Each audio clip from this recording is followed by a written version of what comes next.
നമസ്കാരം എല്ലാ പ്രിയപ്പെട്ട പ്രേക്ഷകർക്കും കേരളത്തിലെ ഏറ്റവും വലിയ ജനകീയ വാർത്താ മണിക്കൂറിലേക്ക് സ്വാഗതം. നമ്മൾ ആരംഭിക്കുകയാണ് പൊതുജനം കഴുതിയല്ല സാർ.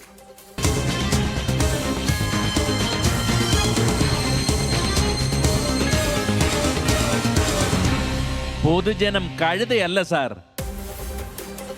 റീലുകൾ കണ്ട് യാതൊരു സുരക്ഷാ മാനദണ്ഡവും പാലിക്കാതെ വിനോദസഞ്ചാര കേന്ദ്രങ്ങളിൽ എത്തുന്നവരുടെ എണ്ണം ദിനംപ്രതി കൂടുകയാണ്. ഇന്നലെ പാലക്കാട് ചിറ്റൂർ ആലാങ്കടവ് പുഴയിൽ വിദ്യാർത്ഥികൾ അപകടത്തിൽപ്പെടുകയുണ്ടായി. തമിഴ്നാട്ടിൽ നിന്ന് എത്തിയ 2 പേരാണ് പുഴയുടെ നടുവിലെ തുരുത്തിൽ കുടുങ്ങിയത്. ഒടുവിൽ ഫയർഫോഴ്സ് എത്തിയാണ് ഇവരെ വടം കെട്ടി കരക്കെത്തിച്ചത്. തൊട്ടടുത്തുള്ള കള്ളുഷാപ്പുമായി ബന്ധപ്പെട്ട റീലുകൾ കണ്ട് സ്ഥലം സന്ദർശിക്കാൻ എത്തുന്നവരാണ് മിക്കവരും.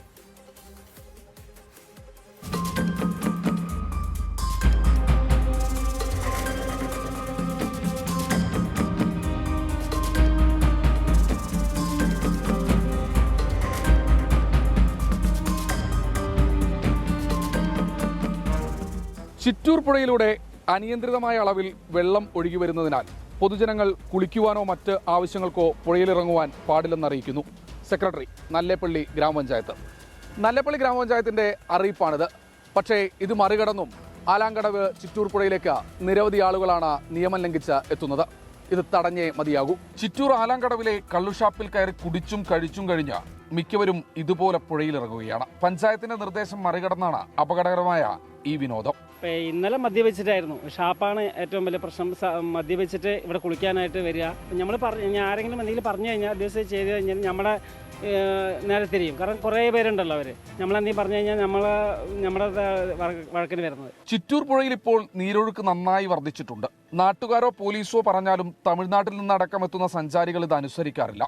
പക്ഷേ ഇവര് ഫുള്ളായിട്ട് ഇവിടെ വരുന്നത്, ഇവിടെ ആലാങ്കട ഒരു ഷാപ്പുണ്ട്, അവിടെ നേരം ഫുള്ളായിട്ട് മദ്യപിക്കുക, നേരെ വന്ന് പുഴയിൽ ഇറങ്ങുക. നമ്മൾ വാണിംഗ് ഒക്കെ കൊടുത്തിട്ടുണ്ട്. പക്ഷെ അവർ എന്ത് പറഞ്ഞാലും നമ്മുടെ മെക്കിട്ട് കയറിയിട്ടാണ് വരുന്നത്. പോലീസിന് കുറേ ഇൻഫോം ചെയ്തിട്ട് അവർ നമ്മൾ വിളിച്ചൊക്കെ പറഞ്ഞിട്ടുണ്ടായിരുന്നു. അവരിപ്പോഴാണ് വന്ന് റെസ്പോണ്ടിങ് ഒക്കെ ചെയ്തത്. മാസങ്ങൾക്ക് മുൻപും ചിറ്റൂർ പുഴയുടെ നടുവിലെ തുരുത്തിൽ 2 പേർ കുടുങ്ങിയിരുന്നു. അന്നും ഫയർഫോഴ്സ് എത്തിയാണ് ഇവരെ രക്ഷിച്ചത്. മിക്കവരും ബ്ലോഗർമാരുടെ വീഡിയോ കണ്ടും ഷാപ്പും പുഴയും വൈബ് ആസ്വദിക്കാനെത്തുന്നവരാണ്. പ്രകൃതി ഭംഗി ആസ്വദിക്കുന്നതോ പുഴയിലിറങ്ങി കുളിക്കുന്നതോ ഒന്നും ആരും എതിർക്കുന്നില്ല. പക്ഷേ വെള്ളം കൂടുതലുള്ളപ്പോൾ അപകടകരമായ ഈ വിനോദം തടഞ്ഞേ മതിയാകൂ. അതായത് ഇപ്പോൾ മൊത്തം തമിഴ്നാട്ടിൽ നിന്ന് വരുന്നത്, അത് ഷാപ്പും ഇതുമായിട്ടാണ് അവർ മൊത്തത്തിൽ ഈ ഷാപ്പിനെ മുൻനിർത്തിക്കൊണ്ടാണ് അവർ ഇവിടെ വരുന്നത്. റീൽസ് കാര്യങ്ങളൊക്കെ ഇട്ട് അവർ ഷാപ്പ് ഒന്ന് ഡെവലപ്പ് ചെയ്യാൻ വേണ്ടിയിട്ട് ഇട്ട റീൽസിൽ അവരിവിടെ വരുമ്പോൾ ഇവിടെ പുഴ ഭയങ്കര അവർക്ക് കാണുമ്പോൾ, അതായത് തമിഴ്നാട്ടിൽ നിന്ന് വരുന്നവർക്ക് പുഴയും ഭയങ്കര വെള്ളവും ഇതൊക്കെ അവർക്കൊരു പുതുമയാണ്. അപ്പോൾ അവർ വരുമ്പോൾ അവർക്കിത് ഭയങ്കരമായിട്ട് ആസ്വദിക്കാനായിട്ടായിട്ട് വരുന്നത്. അത് നമ്മളിവിടെ ഈ സാധാരണക്കാരന് ഇവിടെ ഇരിക്കാൻ പറ്റാത്ത ഒരു അവസ്ഥയാക്കി മാറ്റിയിട്ടുണ്ട് അവർ. റീൽസ് അല്ല റിയലായ ചിറ്റൂർ പുഴയാണ് ക്യാമറമാൻ രാജീവ് സുദേവ് കാണിച്ചു വരുന്നത്. അപകടം പതിയിരിക്കുന്നുണ്ട്, ജാഗ്രത. രാജീവ് സുദേവിനൊപ്പം ശ്രീകുമാരൻ, 24 പാലക്കാട്. പൊതുജനം കഴുതയല്ല സാർ. സംസ്ഥാനത്ത് പലയിടങ്ങളിലും മഴയുണ്ട് എന്നുള്ള കാര്യം പ്രേക്ഷകർ ചൂണ്ടിക്കാണിക്കുന്നുണ്ട്. അതിനിടയിൽ ഇപ്പോൾ ഒരു വാർത്ത വരുന്നുണ്ട്. കോഴിക്കോട് ഇരുവഞ്ഞിപ്പുഴയിൽ മലവെള്ളപ്പാച്ചിൽ. വനത്തിൽ പെയ്ത ശക്തമായ മഴയെ തുടർന്നാണ് മലവെള്ളപ്പാച്ചിലുണ്ടായത്.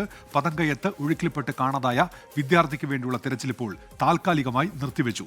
സമീർ സി മുഹമ്മദാണ് കോഴിക്കോട് നിന്ന് ചേരുന്നത്. സമീർ, ഈ മഴ ഇപ്പോഴുമുണ്ടോ? എന്തൊക്കെയാണ് വിവരങ്ങൾ സമീർ?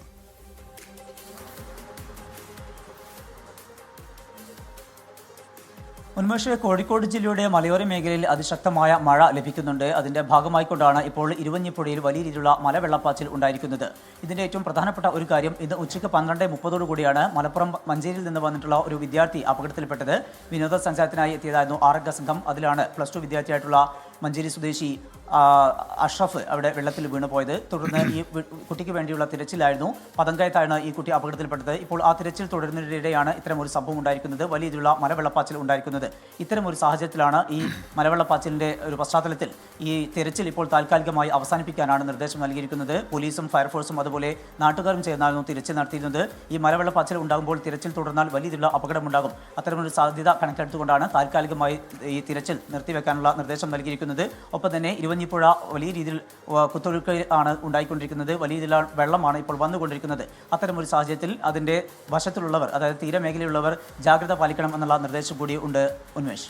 ശരി, സമീർ സി മുഹമ്മദാണ് കോഴിക്കോട് എന്ന വാർത്തയുടെ വിശദാംശങ്ങൾ നൽകിയത്. കോട്ടയം, ഇടുക്കി ജില്ലകളിൽ കനത്ത മഴയുണ്ട് എന്ന് പ്രേക്ഷകർ അറിയിക്കുന്നുണ്ട്. അവധിയുണ്ടോ എന്നുള്ള പതിവ് ചോദ്യങ്ങളൊക്കെ ഇപ്പോൾ ഉയരുകയും ചെയ്യുന്നുണ്ട്. നിലവിൽ അത്തരമൊരു പ്രഖ്യാപനം വന്നിട്ടില്ല. സംസ്ഥാനത്ത് 3 ദിവസത്തേക്ക് മഴ തുടരും എന്നുള്ള കാലാവസ്ഥാ മുന്നറിയിപ്പാണ് ഇപ്പോഴുള്ളത്. തീപിടുത്തത്തെ തുടർന്ന് അടച്ച കോഴിക്കോട് മെഡിക്കൽ കോളേജിലെ കാഷ്വാലിറ്റി ബ്ലോക്ക് ഇതുവരെ തുറന്നില്ല.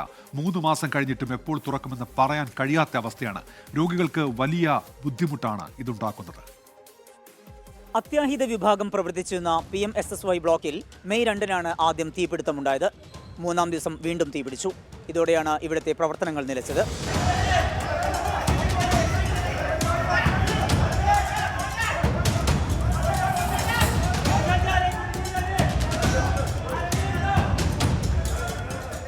രണ്ടു തവണയാണ് പുതിയ ബ്ലോക്കിൽ തീപിടുത്തമുണ്ടായത്. MRI UPS മുറിയിലും ഓപ്പറേഷൻ തിയേറ്ററിലുമായിരുന്നു തീപിടുത്തം. വിവിധ തലങ്ങളിലുള്ള നവീകരണ പ്രവർത്തനങ്ങൾ പുരോഗമിക്കുന്നുണ്ട്. MRI UPS യൂണിറ്റുകൾ, ഇലക്ട്രിക്കൽ വിഭാഗങ്ങളുടെ ട്രയൽ റൺ എന്നിവ പൂർത്തിയായി. ശസ്ത്രക്രിയാ തിയേറ്ററുകളുടെ പ്രവൃത്തികൾ നടക്കുന്നുണ്ട്. കഴിഞ്ഞ മാസം തുറക്കുമെന്ന് അറിയിച്ചിരുന്നെങ്കിലും നടപ്പായില്ല. പുതിയ ബ്ലോക്ക് തുറക്കാൻ വൈകുന്നത് രോഗികൾക്കും ബന്ധുക്കൾക്കും വലിയ ദുരിതമാണ് ഉണ്ടാക്കുന്നത്. അത് ഇപ്പം പുതിയ കാഷ്വാലിറ്റി ഉണ്ടാക്കിയതിനു ശേഷം നല്ല രീതിക്കായിരുന്നു ഇത് നടന്നു പോയിക്കൊണ്ടിരുന്നത്. അപ്പം അത് പെട്ടെന്ന് ഇങ്ങനത്തെ ഒരു ഇൻസിഡൻറ്റ് സംഭവിച്ചപ്പോൾ അത് ജനങ്ങൾക്ക് ഇവിടെ ഭയങ്കര ഒരു ബുദ്ധിമുട്ടായിട്ടുണ്ട്. പഴയ കാഷ്വാലിറ്റി അതേപോലെ തന്നെ വീണ്ടും മൂഷികസ്ത്രീ എന്നൊരു അവസ്ഥയിലേക്കാണ് ഇപ്പം വീണ്ടും കാര്യങ്ങൾ വേണം. അപ്പോൾ എത്രയും പെട്ടെന്നൊന്ന് ഇതായിട്ടുണ്ടെങ്കിൽ എല്ലാ ജനങ്ങൾക്കും ഒരു ഉപകാരമായിരുന്നു. തുടർ പരിശോധനയിൽ കണ്ടെത്തിയ പോരായ്മകൾ പരിഹരിക്കാനുള്ള ശ്രമങ്ങളാണ് പുരോഗമിക്കുന്നത്. ഭൂമിക്കടിയിലൂടെ കടന്നുപോകുന്ന പ്രഷർ ലൈനിൽ തകരാറുള്ളതായി കണ്ടെത്തിയെങ്കിലും എവിടെയെന്നതിൽ വ്യക്തതയില്ല. പുതിയ കെട്ടിടത്തിന്റെ മുൻഭാഗത്ത് കുഴിയെടുത്ത് പരിശോധിച്ചെങ്കിലും ഫലമുണ്ടായില്ല.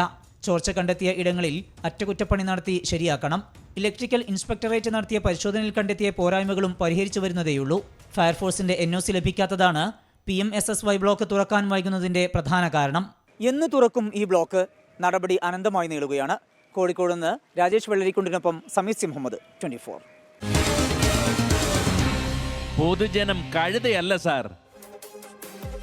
ഒട്ടേറെ ജനകീയ വിഷയങ്ങളെക്കുറിച്ചുള്ള സൂചനകൾ പ്രേക്ഷകർ നൽകുന്നുണ്ട്. ഹാഷ്മി കളത്തൂർ ഒരു വിഷയം ഉന്നയിക്കുന്നുണ്ട്. പാസഞ്ചർ ട്രെയിനുകളുടെ അപര്യാപ്തത കാരണം കാസർഗോഡ് ജില്ലയിലെ ജനങ്ങൾ നേരിടുന്ന കടുത്ത യാത്രാ ബുദ്ധിമുട്ടുകൾക്ക് പരിഹാരം ഉണ്ടാകണം. ട്രെയിൻ കോച്ചുകൾ മുന്നറിയിപ്പില്ലാതെ മാറ്റുന്നതും യാത്രക്കാരെ ബാധിക്കുന്നു എന്നാണ് അദ്ദേഹം അറിയിക്കുന്നത്. ഈ വിഷയത്തിൽ അധികൃതർ ഇടപെടണമെന്ന നിർദ്ദേശം അദ്ദേഹം ഇപ്പോൾ മുന്നോട്ട് വയ്ക്കുന്നുണ്ട്. കരിപ്പൂർ വിമാനത്താവള വികസനത്തിന്റെ പേരിൽ പൊതുവഴി നഷ്ടപ്പെടുമോ എന്ന ആശങ്കയിൽ 20ഓളം കുടുംബങ്ങൾ. കൊണ്ടോട്ടി പാലക്കാപ്പറമ്പ് മേഖലയിലാണ് നിലവിലെ പൊതുവഴി അടച്ച് എയർപോർട്ട് അതോറിറ്റി മതിൽ കെട്ടുന്നത്. ഭൂമി ഏറ്റെടുക്കുന്ന സമയത്ത് പറഞ്ഞ ഉറപ്പുകളൊന്നും സംസ്ഥാന സർക്കാർ പാലിക്കുന്നില്ല എന്നാണ് പ്രദേശവാസികളുടെ ആരോപണം. കരിപ്പൂർ വിമാനത്താവളത്തിന് സംസ്ഥാന സർക്കാർ ഭൂമി ഏറ്റെടുത്ത് നൽകി. എയർപോർട്ട് അതോറിറ്റി അത് മതിൽ കെട്ടിത്തിരിക്കുകയാണ്. ആ മതിലിന്റെ പണിയാണ് നമ്മൾ ഈ കാണുന്നത്. ഇത് പിലാത്തോട്ടം എന്നുള്ള ഭാഗമാണ്. ഇവിടെ ഈ മതിലിന്റെ പണി പൂർത്തീകരിച്ചു കഴിഞ്ഞാൽ ഈ 20ഓളം വീടുകളിലേക്കുള്ള വഴി പൂർണ്ണമായിട്ടും അടയും. അതാണ് ഇവിടുത്തെ പ്രധാനപ്പെട്ട വളരെ ഗൗരവമുള്ള ഒരു പ്രതിസന്ധി. നാട്ടുകാർ പല തവണയായി ഈ പ്രദേശവാസികൾ ഒക്കെ പരാതിയായിട്ട് പറയുന്നു. പക്ഷേ ഒരു നടപടിയും ഉണ്ടായിട്ടില്ല. 2 വർഷങ്ങൾക്ക് മുൻപ് കരിപ്പൂർ വിമാനത്താവളത്തിന്റെ റൺവേ സുരക്ഷാ മേഖല ദീർഘിപ്പിക്കുന്നതിനായിട്ടാണ് സ്ഥലം ഏറ്റെടുത്തത്. ഭൂമി ഏറ്റെടുക്കുമ്പോൾ തന്നെ ഈ വഴിയിൽ വരാൻ പോകുന്ന പ്രതിസന്ധി പ്രദേശവാസികൾ ചൂണ്ടിക്കാണിച്ചിരുന്നു. അത് പരിഹരിക്കാമെന്നുള്ള ഉറപ്പാണ് സംസ്ഥാന സർക്കാർ നൽകിയത്. എയർപോർട്ട് അതോറിറ്റിയാകട്ടെ മതിൽ കെട്ടുന്ന ജോലികളുമായി മുന്നോട്ടു പോയി. പൂർണ്ണമായും ഏറ്റെടുത്ത് സ്ഥലത്ത് വലിയ മതിൽ കെട്ടിക്കഴിഞ്ഞാൽ നടക്കാൻ പോലുമുള്ള വഴിയില്ലാതെ 20ഓളം കുടുംബങ്ങളും ഒരു അംഗനവാടിയും തീർത്തും ഒറ്റപ്പെടും. ഇവിടെ പൂർണ്ണമായും മതിൽ കെട്ടാനുള്ള ശ്രമം നാട്ടുകാർ നേരത്തെ തടഞ്ഞിരുന്നു. കുറച്ചുകൂടി സ്ഥലം തൊട്ടടുത്തായി ഏറ്റെടുക്കാൻ തയ്യാറായാൽ ഈ പ്രശ്നത്തിന് പരിഹാരമുണ്ടാക്കാം. എന്നാൽ അതുണ്ടായിട്ടില്ല. 40ഓളം കുട്ടികൾ പഠിക്കുന്ന അംഗനവാടിയാണ് പാലക്കാപ്പറമ്പിലേത്. പ്രദേശത്തെ വിദ്യാർത്ഥികൾക്ക്, നാട്ടുകാർക്ക്, അംഗനവാടി പ്രദേശത്ത് താമസിക്കുന്ന ഒരുപാട് വീട്ടുകാർക്ക് ഒക്കെ വഴിയുമായി ബന്ധപ്പെട്ട് വലിയ രീതിയിലുള്ള പ്രയാസങ്ങൾ ഉണ്ടാക്കുകയാണ്.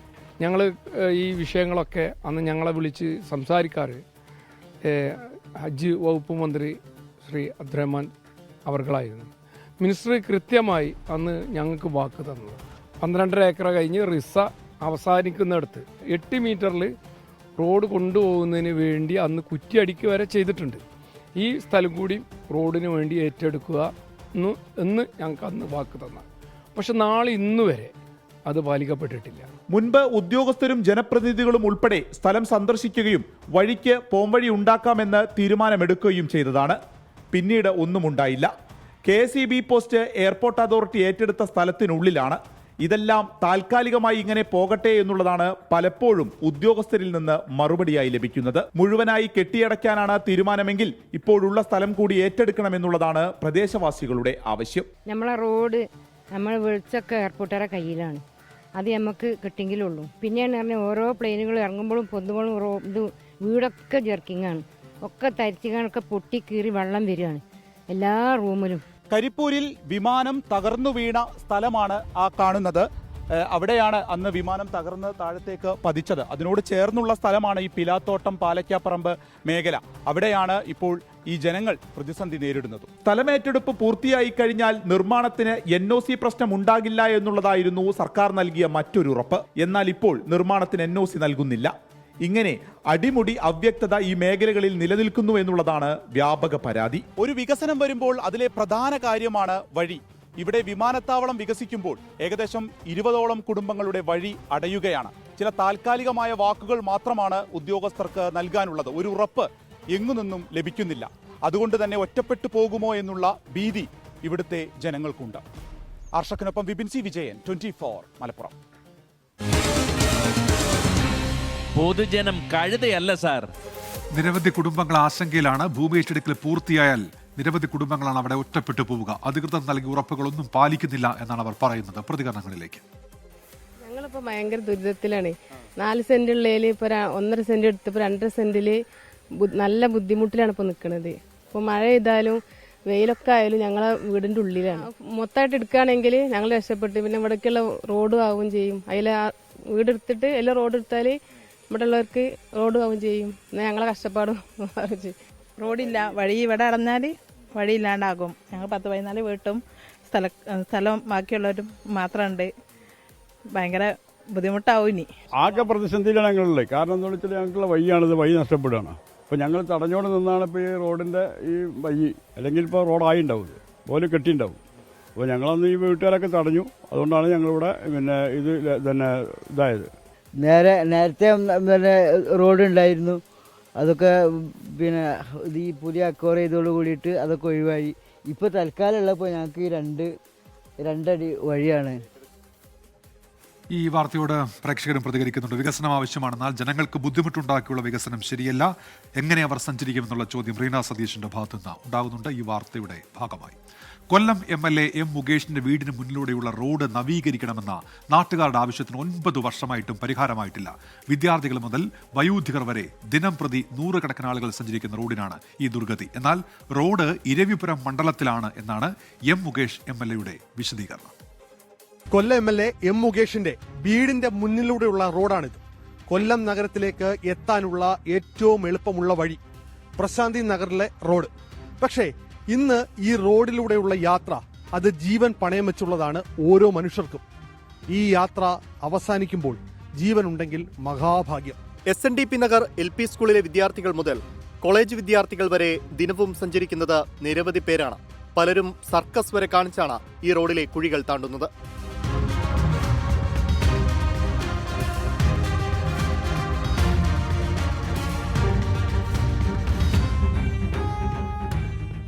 ഒരു കുഴപ്പമില്ലാത്ത റോഡാ. ദിവസേന എത്ര പേരാ വന്ന് വീഴുന്നറിയാമോ?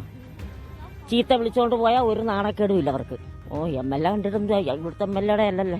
ഇത് നൗഷാദ് MLAയുടെ റോഡല്ലേ. അദ്ദേഹം ഇങ്ങോട്ടൊക്കെ വരുന്നൊന്നും നമ്മൾ കാണുന്നില്ല. ഇരുചക്രവാഹനങ്ങളിൽ പോകുന്നവർ മറിഞ്ഞു വീഴുന്നത് ഇവിടുത്തെ നിത്യക്കാഴ്ചയാണ്. റോഡ് നവീകരണത്തിനായി ഇവിടുത്തുകാർ മുട്ടാത്ത വാതിലുകളില്ല.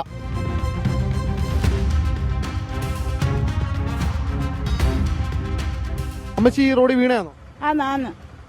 ആന്ന് ഒരു മനുഷ്യൻ തിരിഞ്ഞു നോക്കിയില്ല. ഞാൻ ആശുപത്രി 3 ദിവസം കിടന്നു. പാല് മേടിക്കാൻ പോയപ്പോൾ വണ്ടി വന്നു കോവിലില്ല. വണ്ടി വന്നപ്പോൾ ഇങ്ങോട്ട് ഒതുങ്ങി നിന്നതാ. ഒതുങ്ങിയിട്ട് ഇങ്ങോട്ടങ്ങ് ഇറങ്ങിയതും അങ്ങ് കുഴിയിൽ തന്നെ പെടലിക്ക് പിടിച്ച് അടിച്ച കണക്ക് ഞാൻ വന്ന് വീണ്. എനിക്ക് ജോലിക്ക് പോലും പോകാൻ വയ്യ. നിന്ന് ഒരു മനുഷ്യനില്ല ഒരു സഹായം ചെയ്യാൻ. ഇരവിപുരം മണ്ഡലത്തിൽ ഉൾപ്പെട്ട ഈ റോഡിന്റെ നവീകരണത്തിനായി പലവട്ടം ഫണ്ട് അനുവദിച്ചതാണ്. പക്ഷേ പൊതുമരാമത്ത് വകുപ്പിന്റെ കീഴിലെ റോഡിന്റെ നിർമ്മാണ പ്രവർത്തനങ്ങൾ എന്നു നടക്കുമെന്ന കാര്യത്തിൽ നാട്ടുകാർക്കും നിശ്ചയമില്ല.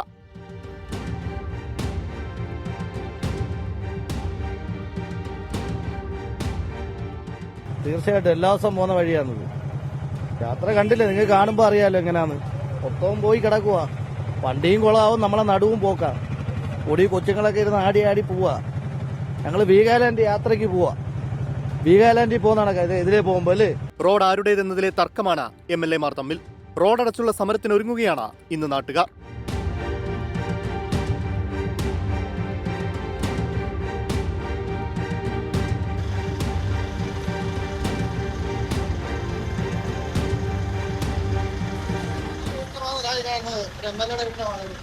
ഇത് കൊല്ലം MLA M മുകേഷിന്റെ വീട്. ഇത് ഇരിവൂരം മണ്ഡലത്തിലെ റോഡ്. MLA ദിനംപ്രതി പോകുന്നത് ഇതേ റോഡിലൂടെ. പക്ഷേ 9 വർഷമായി റോഡ് കുളമായി മാറിയിട്ട് MLA മാത്രം കണ്ടില്ല. നാട്ടുകാർ പലരും വീണ് നടുവൊടിഞ്ഞു. പക്ഷേ MLAക്ക് കുലുക്കമില്ലെന്നുള്ളതാണ് നാട്ടുകാരുടെ പരാതി. ഇപ്പോൾ MLA മാർ തമ്മിലാണ് തർക്കം, റോഡ് ആര് റെഡിയാക്കുമെന്നുള്ളത്. പക്ഷേ ദുരിതത്തിലായത് ജനമാണ്. ഇനിയും ഇത് കാണാതെ പോകരുത്, അല്ലെങ്കിൽ ജനം വോട്ടിലൂടെയെങ്കിലും മറുപടി നൽകും. കൊല്ലത്തുനിന്ന് ക്യാമറമാൻ അരുൺ സാറിനൊപ്പം അരുൺ രാജ്, 24. പൊതുജനം കഴുതയല്ല സാർ. വീഗാലാൻഡ് യാത്ര എന്ന് പരിഹസിച്ചുകൊണ്ട് ആ ഓട്ടോ ചേട്ടൻ കടന്നുപോയത് നമ്മൾ കണ്ടതാണ്. ജനങ്ങൾക്കും പറയാനുണ്ട് അവരുടെ പ്രതികരണങ്ങളിലേക്ക്. പിന്നെ നല്ല റോഡാണ്, ഹൈടെക്കാ. മാക്സിമം ഒരു 10-20 വർഷമായിട്ട് എൻ്റെ റോഡിന്റെ സ്ഥിതി ഇത് തന്നെയാണ്. അത് പ്രതികരിക്കാനുള്ള ഇപ്പോൾ ഉള്ളൊരു മനസ്സില്ല. കാര്യം എന്ന് വെച്ചാൽ പ്രതികരിച്ച് മാക്സിമം എത്രത്തോളം പ്രതികരിക്കും അത്രത്തോളം പ്രതികരിച്ചു. ആ പ്രതികരിക്കുന്നതിന് നമുക്കൊരു വാല്യൂ ഇല്ല എന്നുള്ളത് മനസ്സിലായി. അതുകൊണ്ട് സൈലന്റ് ആയിട്ടിരിക്കുന്നു, അത്രേ ഉള്ളൂ. ആർക്കും ഉത്തരവാദിത്തമില്ല. നമുക്ക് എങ്ങനെങ്കിലും ഈ റോഡ്, നമുക്ക് പാർട്ടിയും കാര്യങ്ങളും ഒന്നുമില്ല, കോൺഗ്രസ് എന്നോ BJP എന്നോ അങ്ങനെയുള്ള ഒരു കാര്യങ്ങളും ഇല്ല. നമുക്ക് ഈ റോഡ് തന്നെ സത്യം. ഈ അമ്പലത്തിൽ പോലും ആൾക്കാർ വരാറില്ല, കടകളിൽ പോലും സാധനം മേടിക്കാൻ ആൾക്കാർ പോകാൻ പാടാ. ഇത് കഷ്ടം തന്നെ. ഇത് എല്ലാ കൊല്ലവും ഇങ്ങനെ തന്നെ, കൊല്ലങ്ങളല്ല വർഷങ്ങളായിട്ട് ഇത് ഇങ്ങനെ തന്നെയാണ് കിടക്കുന്നത്. ഇതുവരെ മാറ്റങ്ങളോ ഒന്നും സംഭവിച്ചിട്ടൊന്നുമില്ല. ഇതിങ്ങനെ തന്നെ നമ്മൾ സഹിക്കുക. ഇതാണ് നമ്മുടെ ജനങ്ങളുടെ വിധി എന്ന് വേണം പറയാം. ഈ കാണുന്നത് നമ്മുടെ കൊല്ലം MLAയുടെ വീടാണ്, മുകേഷിന്റെ. അദ്ദേഹത്തിന്റെ വീടിന്റെ ഫ്രണ്ട് റോഡാണ് ഈ കാണുന്നത്. ഈ കാണുന്നത് സ്കൂളാണ്. ഈ റോഡിലൂടെ ഉള്ള യാത്ര വളരെ ദുഷ്കരമാണ്. അത് എങ്ങനെയെങ്കിലും ഇടപെട്ട് ഈ റോഡൊന്ന് എത്രയും പെട്ടെന്ന് നന്നാക്കി തന്നാൽ കുട്ടികളുടെ യാത്രയെങ്കിലും നന്നായിട്ട് പോകുന്നതായിരിക്കും. ഒന്നുകിൽ ഈ പറയുന്ന ജനപ്രതിനിധികൾക്കൊരു നാണം വേണം, അല്ലെന്നുണ്ടെങ്കിൽ അതില്ലാത്തതുകൊണ്ട് ഞങ്ങൾ നാട്ടുകാർക്ക് നല്ല അഭിമാനം ഉള്ളത് കൊണ്ടാണ് ഞങ്ങൾ ഇതുപോലുള്ള ഒന്നിനും കൊടുക്കുന്നില്ല. കാരണം അനങ്ങാപ്പാറ നയമാണ്. 2 MLAമാരാണ്, ഒരാളല്ല 2 പേരാണ്. ഒന്ന് ഇരവിപുരം നിയോജക മണ്ഡലത്തിന്റെ MLAയുടെ പരിധിയിൽപ്പെടുന്ന റോഡ്, 2 കൊല്ലം MLAയുടെ വീടിന്റെ മുന്നിലെ റോഡ്. ആ റോഡാണ് ഈ ശോചനീയാവസ്ഥയെങ്കിൽ കേരളത്തിലെ മറ്റു കാര്യങ്ങൾ പിന്നെ നമ്മൾ പറയേണ്ട കാര്യമില്ലല്ലോ. കട്ടറ മൊത്തം ഭയങ്കര പാടാ പോവാൻ. ഇതാ മൊത്തം വെള്ളം നല്ല പൊക്കത്തി വെള്ളം കിട്ടും. വാർത്ത കാണുന്ന പ്രേക്ഷകരുടെ പ്രതികരണങ്ങൾ വരുന്നുണ്ട്. കണ്ണു തുറക്കൂ അധികാരികളെ, അതാണ് ഒരു പ്രേക്ഷകന്റെ പ്രതികരണം. അതാണ് നമ്മൾക്കും പറയാനുള്ളത്. എല്ലാ പ്രേക്ഷകർക്കും വീണ്ടും പൊതുജനം കഴുതയല്ല ശ്രദ്ധ പരിപാടിയിലേക്ക് സ്വാഗതം. പാലക്കാട് വാണിയംകുളത്ത് കാട്ടുപന്നികളെ കൂട്ടത്തോടെ വെടിവെച്ചു കൊന്നു. 18 മണിക്കൂർ നീണ്ട ദൗത്യത്തിൽ 50 കാട്ടുപന്നികളെയാണ് വെടിവെച്ചു കൊന്നത്. ശ്രീജിത്ത് ശ്രീകുമാരൻ ചേരുന്നുണ്ട് ഇപ്പോൾ പാലക്കാട് നിന്ന്. ശ്രീജിത്ത്, വിവരങ്ങൾ.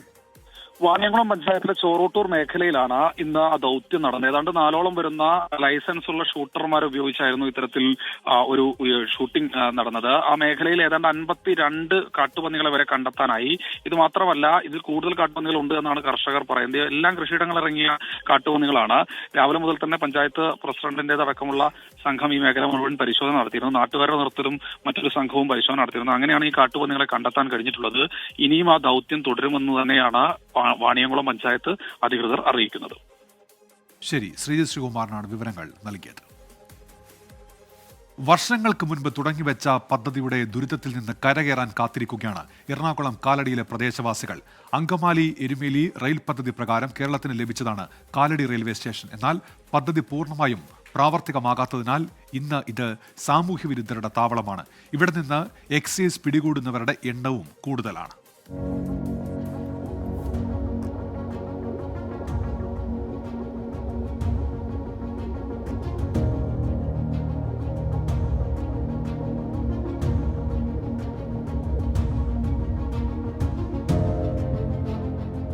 കാലടിയിലെ ഈ റെയിൽവേ സ്റ്റേഷനിൽ ട്രെയിനില്ല. പക്ഷേ മഴ നനയാതെ കയറി നിൽക്കാം. വളർത്തുമൃഗങ്ങളെ കെട്ടാം. തുണിയോ വൈക്കോലോ പുല്ലോ ഉണങ്ങാനിടാം.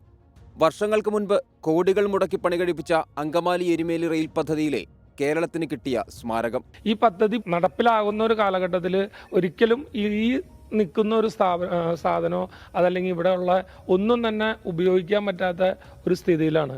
കോടിക്കണക്കിന് രൂപയാണ് സംസ്ഥാന സർക്കാരിനായാലും അതല്ലെങ്കിൽ കേന്ദ്ര സർക്കാരിനായാലും ഇതുകൊണ്ട് നഷ്ടം സംഭവിച്ചാണ്. ഈ നഷ്ടത്തിനേക്കാളൊക്കെ ഉപരി ഞങ്ങളുടെ നാടിൻ്റെ ഒരു സ്വസ്ഥതയ്ക്ക് തന്നെ ഇതൊരു വലിയ പ്രശ്നമായിട്ടാണ് വന്നേക്കുന്നത്. നാട്ടുകാരെ സംബന്ധിച്ച് ഈ പ്രദേശത്തോട് സ്ത്രീകൾക്കടക്കം പകൽ പോലും പോകാൻ കഴിയാത്ത ഒരു സ്ഥിതിയാണ് ഉള്ളത്. ദൂരെ നിന്ന് നോക്കിയാൽ പണി പൂർത്തിയായൊരു റെയിൽവേ സ്റ്റേഷൻ. വർഷങ്ങൾ കഴിയും തോറും റെയിൽവേ സ്റ്റേഷൻ പൂർണ്ണമായും നശിച്ചുകൊണ്ടിരിക്കുന്നു. റെയിൽപാത കടന്നുപോകുന്നയിടങ്ങളിലെ ചെറുവഴികളെല്ലാം അടഞ്ഞു. പെരിയാറിന് കുറുകെ നിർമ്മിച്ച റെയിൽവേ പാലം ഇന്ന് ലഹരി സംഘങ്ങളുടെ പ്രിയപ്പെട്ട ഇടമായി മാറി. എന്നാൽ അടുത്ത് കണ്ടാൽ ഞെട്ടും. ചുറ്റും കാടാണ്. ഇരുട്ടായാൽ ഭയം നിറഞ്ഞ ഒരു കൂടാരം. എക്സൈസ് ഇവിടെ നിന്ന് പിടികൂടുന്നത് സ്കൂൾ വിദ്യാർത്ഥികൾ മുതൽ നിരവധി ആളുകളെ. 28 വർഷങ്ങൾക്ക് മുമ്പ് വലിയ സ്വപ്നമായിരുന്നു. ഞങ്ങളൊക്കെ ചെറുപ്പത്തിൽ ഈ ഒരു ശബരി റെയിൽപാത വരുന്നു എന്ന് പറയുമ്പോൾ വലിയ സ്വപ്നമാണ്. ഇപ്പം ഞങ്ങൾക്കത് ഒരു പേടിയാണ്. നാട്ടിലെ ആളുകൾക്ക് ദുരന്തമാണ്. കാരണം ഈ കാട് പിടിച്ച് ഇഴജന്തുക്കൾ ആയി, അതിലുപരി ഇതൊരു നാർക്കോട്ടിക് കേന്ദ്രമാണ്.